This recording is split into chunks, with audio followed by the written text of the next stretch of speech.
ಇದೆಯಾ? ಸರ್, ಕರ್ನಾಟಕ ರಾಜ್ಯದಲ್ಲಿ ಪ್ರತಿ ಮನೆಯವರು, ಒಂದು ಮನೆ ಬಿಡ್ದಿರೋ ಪ್ರತಿ ಮನೆಯವರು ಸೌಜನ್ಯ ಪರವಾಗಿ ನಿಲ್ಲಬೇಕು. ಇದೇ ಧರ್ಮ. ಇಂಥ ಜಾತಿ ಇಂಥ ಧರ್ಮ ಅನ್ನೋದಲ್ಲ, ಸೌಜನ್ಯ ಪರವಾಗಿ ನಿಂತ್ಕೊಳ್ಳೇಬೇಕು. ಸರ್, ದೊಡ್ಡ ಮನುಷ್ಯರು ಸರ್, ಎಲ್ಲರ ಹೆಸರು ಹೇಳ್ತೀನಿ ಸರ್. ಐ ಡೋಂಟ್ ಕೇರ್, ಯಾರಿಗೂ ನಾನು ತಲೆ ಕೆಡಿಸ್ಕೊಳ್ಳೋದು. ಎಲ್ಲರ ಹೆಸರು ಹೇಳ್ತೀನಿ, ಅದರಿಂದ 1000 ಆಗಲಿ. ಎಲ್ಲ ರೆಡಿಯಾಗಿ ನಮ್ಗೆ ಯಾರೂ ಬೇಕಾಗಿಲ್ಲ, ಎಲ್ಲರನ್ನೂ ಬಿಟ್ಬಿಟ್ಟೆ ಬಂದಿರೋದು ಹೋರಾಟಕ್ಕೆ. ಭಾರತ ದೇಶದ ಕಾನೂನು ಇಡೀ ಪ್ರಪಂಚದ ಎಲ್ಲ ದೇಶಗಳ ಕಾನೂನಿಗಿಂತ ಅತಿ ಶ್ರೇಷ್ಠವಾದಂಥ ಕಾನೂನು ಭಾರತ ದೇಶದ ಕಾನೂನು, ಬಾಬಾ ಸಾಹೇಬರು ಕೊಟ್ಟಿರೋಂಥ ಕಾನೂನು. ಆದರೆ ಆ ಕಾನೂನನ್ನು ಪರಿಪಾಲನೆ ಮಾಡೋರು ಕಳ್ಳರಾಗಿದ್ದಾರೆ. ಆ ಕಾನೂನನ್ನು ಪರಿಪಾಲನೆ ಮಾಡೋಂಥ ಪೊಲೀಸ್ ಇಲಾಖೆ, ಅಲ್ಲಿರೋಂಥ ಪೊಲೀಸ್ ಇಲಾಖೆ ಮೇಲೆ ಓವರಾಲ್ ಭಾರತ ದೇಶದಲ್ಲಿ ನಂಬರ್ 1 ಸ್ಥಾನದಲ್ಲಿರೋಂಥದ್ದು ಕರ್ನಾಟಕ ರಾಜ್ಯ ಪೊಲೀಸ್ನವರು. ಆದರೆ ಮಂಗಳೂರು ಪೊಲೀಸ್ನವ್ರು ಮಣ್ಣು ತಿಂತಾ ಇದ್ದಾರೆ. ಆವಾಗ 2012ರಲ್ಲಿ ಮೊದಲನೇ ಬಾರಿಗೆ ಏನು ಸೌಜನ್ಯ ಪರ ನಿಂತ್ಕೊಂಡಿದ್ದೀರಿ. ಸೌಜನ್ಯ ಪರವಾಗಿ ಕೆಲವೊಂದು ಸೋಷಿಯಲ್ ಮೀಡಿಯಾದಲ್ಲಿ ವಿಡಿಯೋಸ್ ಎಲ್ಲ ಬಿಡ್ತಾ ಇದ್ದೀರಿ. ಯಾವ ರೀತಿ ರೆಸ್ಪಾನ್ಸ್ ಸಿಗ್ತಿದೆ? ಮತ್ತು ಅನ್ಯಾಯ ಎಸಗಿರೋರ ಕಡೆಯಿಂದ ನಿಮ್ಗೆ ಏನಾದರೂ ಬೆದರಿಕೆ ಕರೆಗಳೇನಾದರೂ ಬರ್ತಾ ಇದೆಯಾ? ನಾಳೆ ದಿನ ಏನಾದರೂ ಯೋಗೇಶ್ಗೆ ಏನಾದರೂ ಜೀವಕ್ಕೆ ಏನಾದರೂ ತೊಂದರೆ ಆದರೆ ನೀವೇ ಜವಾಬ್ದಾರಿ ಅಂತ ಹೇಳ್ಬಿಟ್ಟು ಅಂತಾರೆ. ಯಾಕಂದರೆ ಇವಾಗ ಯಾರು ಆರೋಪಿಗಳಿದ್ದಾರೋ ಅವರು ಒಂದು ವಿಚಾರವಾಗಿ ಅವ್ರ ವಿರುದ್ಧವಾಗಿ ನಾನು ಮಾತಾಡ್ತಾ ಇದ್ದೀನಿ, ಅದೇ ನಿಜ. ಅದಕ್ಕೆ ಸಂಬಂಧಪಟ್ಟಂಗೆ ನಾವು ಏನೇನು ದಾಖಲೆಗಳು ಕೊಡಬೇಕು ಅದನ್ನ ಕೋರ್ಟ್ಗೆ ನಾವು ಕೊಡ್ತೀವಿ, ನ್ಯಾಯಾಂಗ ತನಿಖೆ ಒಪ್ಪಿಸ್ತೀವಿ. ಅದರಲ್ಲಿ 2 ಮಾತಿಲ್ಲ. ಈಗ ಬಂದಿರೋಂಥ ವಿಚಾರ ಏನಂದರೆ, ಆ ಯೋಗೇಶ್ಗೆ ಮಾತ್ರ ಜೀವ, ಅವನ ಜೀವ ಹೋದರೆ ಮಾತ್ರ ಜವಾಬ್ದಾರಿಗಳು ಅದು ಇದು ಅನ್ನೋದು ಬರ್ತೈತಿ. ಸೌಜನ್ಯ ಪಾಪ ಸರ್, ಸೌಜನ್ಯ ಅವ್ರನ್ನ ಅಷ್ಟು ಚಿತ್ರಹಿಂಸೆ ಕೊಟ್ಟು ಸಾಯಿಸಿದಾರಲ್ಲ, ಅವ್ರದ್ದು ಪ್ರಾಣ ಅಲ್ವಾ? 460ಕ್ಕೂ ಹೆಚ್ಚು ಸಾವುಗಳು, ಹೆಣ್ಮಕ್ಳು ಸಾವಾಗೈತಲ್ಲ, ಇವ್ರದ್ದೆಲ್ಲ ಪ್ರಾಣಗಳೆಲ್ಲ, ಜೀವಗಳೆಲ್ಲ. ನಾರಾಯಣ ಕೊಲೆ ಆಗಿದ್ದಾಗ ಯಾರು ಸಬ್ ಇನ್ಸ್ಪೆಕ್ಟ್ರಲ್ಲಿ ಸಂಬಂಧಪಟ್ಟಂಥ ಅಧಿಕಾರಿಗಳು ಏನು ಮಾಡ್ತಾಯಿದೆ? ಇಷ್ಟೆಲ್ಲ ತನಿಖೆ ನಡೆದೈತಲ್ಲ, ಯಾಕೆ ಯೋಗೇಶ್ ಅವ್ರನ್ನ ನ್ಯಾಯಾಂಗ ತನಿಖೆಗೆ ಒಪ್ಪಿಸಿಲ್ಲ? ಯಾಕೆ ಯೋಗೇಶ್ ಅವ್ರದ್ದು ಬ್ರೈನ್ ಮ್ಯಾಪಿಂಗ್ ಮಾಡಲಿಲ್ಲ?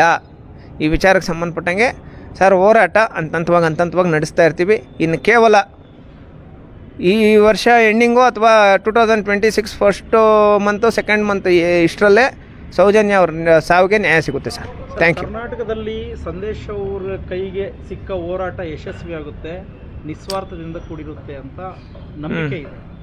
ಆ ನಂಬಿಕೆಯ ಒಂದು ಉದ್ದೇಶದಿಂದನೇ ಸೌಜನ್ಯ ಹೋರಾಟಕ್ಕೆ ಕೈ ಎತ್ಕೊಂಡ್ರ ಸರ್? ಅಂದರೆ ಒಂದಷ್ಟು ಇನ್ಫಾರ್ಮೇಷನ್ಸ್ ನನಗೆ ಸಿಗಲಿಲ್ಲ ಅಂದಿದ್ರೆ ನಾನು ಮಾತಾಡ್ತಾ ಇದ್ದಿಲ್ಲ ಸರ್. ಪಕ್ಕಾ ಮಾಹಿತಿಗಳು ನನಗೆ ಸಿಗಿರೋದಕ್ಕೇ ಇಷ್ಟು ಧೈರ್ಯವಾಗಿ ಬಂದು ಮಾತಾಡ್ತಾ ಇದ್ದೀನಿ. ಅವ್ರು ಯಾರ್ಯಾರು ಏನೇನು ಮಾಡ್ತಾರೋ ಕಾನೂನಾತ್ಮಕವಾಗಿ ಎಲ್ಲದನ್ನೂ ಫೇಸ್ ಮಾಡೋದಕ್ಕೆ ನಂಗೆ ಶಕ್ತಿ ಇದೆ. ಆಮೇಲೆ ಎಲ್ಲ ಕಡೆಯಿಂದನೂ ಜನನೂ ತುಂಬ ದೊಡ್ಡ ಮಟ್ಟದಲ್ಲಿ ನನಗೆ ಸಪೋರ್ಟ್ ಮಾಡ್ತಾಯಿದ್ದಾರೆ. ಇವತ್ತೇ ಅಲ್ಲ, ಫಸ್ಟಿಂದನೂ ಸಪೋರ್ಟ್ ಮಾಡ್ತಾಯಿದ್ದಾರೆ.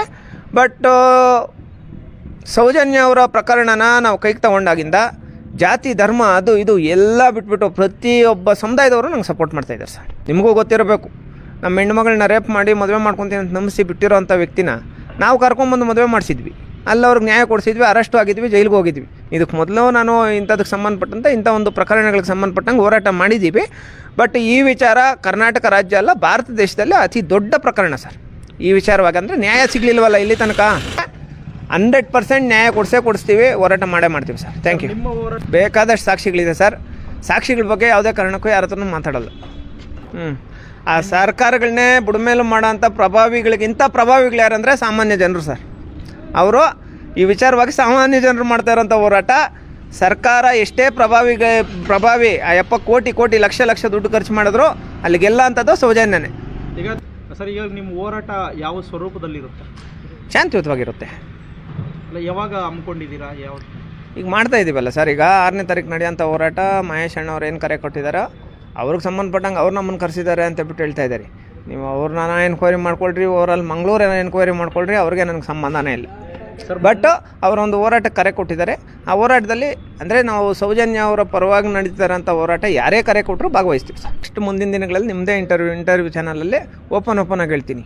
ಇಲ್ಲಿ ದಲಿತರಿಗೆಲ್ಲ ಅನ್ಯಾಯ ಮಾಡಿದ್ದಾರೆ, ದಲಿತ ಅಧಿಕಾರಿಗಳಿಗೆಲ್ಲ ಅನ್ಯಾಯ ಮಾಡಿದ್ದಾರೆ, ದಲಿತ ಶಿಕ್ಷಕರಿಗೆಲ್ಲ ಅನ್ಯಾಯ ಮಾಡಿದ್ದಾರೆ, ದಲಿತ ಜನರಿಗೆ ಎಲ್ಲಿ ಅನ್ಯಾಯ ಮಾಡಿದ್ದಾರೆ, ಎಷ್ಟೆಷ್ಟು ಸಾವಿರ ಅಂದರೆ ಕೋಟಿ ಬೆಲೆ ಬಾಳೋ ಜಮೀನನ್ನು ಸಾವಿರ ಕೋಟಿ ಎಲ್ಲೆಲ್ಲಿ ತಗೊಂಡಿದ್ದಾರೆ ಅಂತ ಹೇಳ್ಬಿಟ್ಟು ಎಲ್ಲ ಇನ್ಫಾರ್ಮೇಷನ್ ಕೊಡ್ತೀನಿ ಸರ್. ಸರ್, ಮಂಗಳೂರು ಅಂದ್ರೇ ಕೋಮುಗಲಭೆಗೆ ಒಂದು ದೊಡ್ಡ ಹೇಳಿ ಮಾಡಿಕೊಟ್ಟಂಥ ಒಂದು ಸರ್. ಕೆಲವು ಕೋಮುವಾದಿಗಳಿದ್ರು ಮಂಗಳೂರಲ್ಲಿ ಹಾಲಿನಂಥ ಜನ ಇದ್ದಾರೆ ಸರ್. ತುಂಬ ಒಳ್ಳೆಯವರು ಇದ್ದಾರೆ ಸರ್, ತುಂಬ ನಿಯತ್ತಾಗಿರೋಂಥವ್ರು ಇದ್ದಾರೆ ಸರ್. ಅವರೆಲ್ಲ ಇವತ್ತಿನ ದಿನ ಒಗ್ಗೂಡಿ ಎಲ್ಲ ಸಮುದಾಯದಲ್ಲಿರೋಂಥ ಮಂಗಳೂರಲ್ಲಿರೋಂಥ ಎಲ್ಲ ಸಮುದಾಯದವರು ಒಗ್ಗೂಡಿ ದೊಡ್ಡ ಮಟ್ಟದಲ್ಲಿ ಸೌಜನ್ಯ ಪರವಾಗಿ ನಿಲ್ತಾ ಇದ್ದಾರೆ ಸರ್.